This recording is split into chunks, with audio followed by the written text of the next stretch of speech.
كنت أزاول عملي واحد النهار.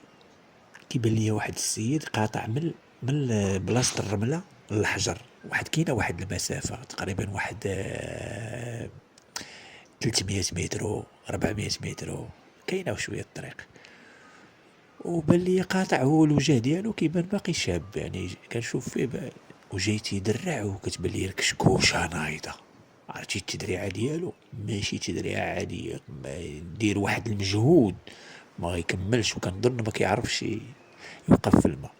يعني باش يوقف هو ناوي يقطع هذيك المسافة كلها حتى الاخر ضربة واحدة ما يحبش. وانا في الحجر مريح وتنشوف فيه، تيبان لي هذاك السيد ما غاديش يكمل.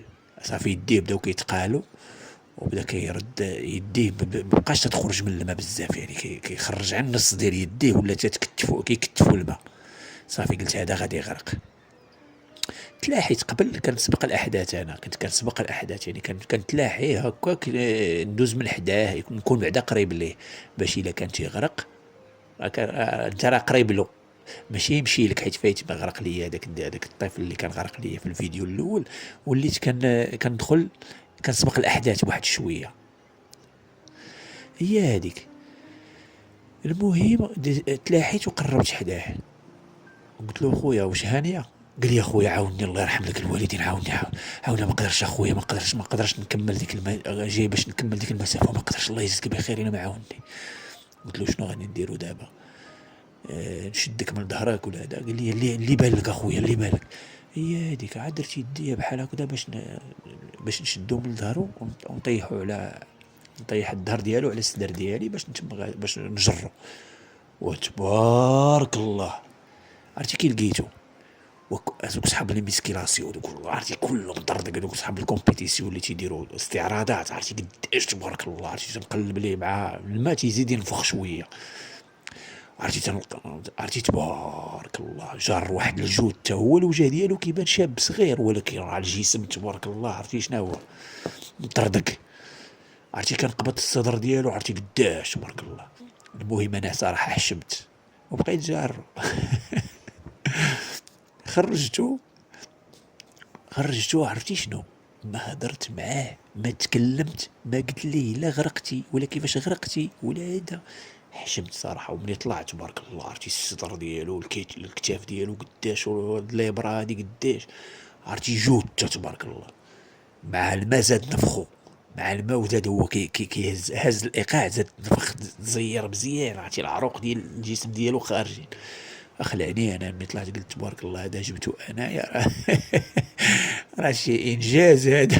ما هضرت معاه، ما تكلمت صراحه، حشمت منه، ما قلت ليه لا كيفاش غرقتي ولا يلا نقيد سميتك ولا هذا ولا هذاك الشيء، ما قدرت نقول له حتى شي حاجه تبارك الله. بان لي هذاك الجهد حتى قلت هذا حشومه كاع تهضر معاه. والحمد لله تا هو مسكين حشم وحس بواحد هذا، ما هضرش معايا، ما قال لي لا شكرا، لا تنشكرك اخويا نقدتيني لا حتى شي حاجه. صافي انا ميك درت الفوطه ديالي تنمسح من الماء، صافي وطلعت بحالي جلست، ما بقيتش نشوف فيه كاع، تنشوف لهاد الجي باش ما نحرجوش. المهم الحمد لله. حتى هذاك راه كان غيمشي فيها صراحه، هذاك يعني كنت عطلت عليه صراحه. ما نجي فين نتلاح انا الماء، ديك السباقيه راه مزيانه، ما نجي فين نتلاح الماء غيكون مشى. يعني صافي الطاقة هذيك يصحاب لي ميسكيلاسيون ما تصلحش ليهم السباحة، يعني من الأحسن يتريني على السباحة، ما يترينيش الميسكيلاسيون والسباحة. لا دخل مسافة لا دخل مسافة بعيدة كيتكتف العضلات حيت لي ميسكيلاسيون كيكتف العضلات. يعني مع الماء كيزيد الماء السباحة يعني كتحتاج واحد لا فورس مزيان باش الله. المهم هذا الشيء اللي وقع عليه هو دابا الجسم ديالو صافي وقع شد عضلي في لي دورسو ديالو في الصدر وفي العضلات كاملين، لان تلقاه كان كيضرب تراكسيون في الشاطئ ودخل زاد ضرب ديك المسافه. وكنصح الدراري بزاف على هذه القضيه هذه. كاين اللي كيلعب كره، كيكون كيلعب كره وتيدير واحد المجهود في كره في البحر وتيقول ارا ندخل نضرب شي عومه، هذاك 100% تيشدو شد عضلي، وشد عضلي ديال اللور ديال الفخذ. اللور ديال الفخذ عرفتي داك الشد العضلي اللي شدك في الماء الله يستر، شي حاجة خطيرة. من بعد نتحدث معكم على شي فيديوهات ان شاء الله عن قريب على كيفاش تتعامل مع الشد العضلي. هادشي اللي كاين. السلام عليكم.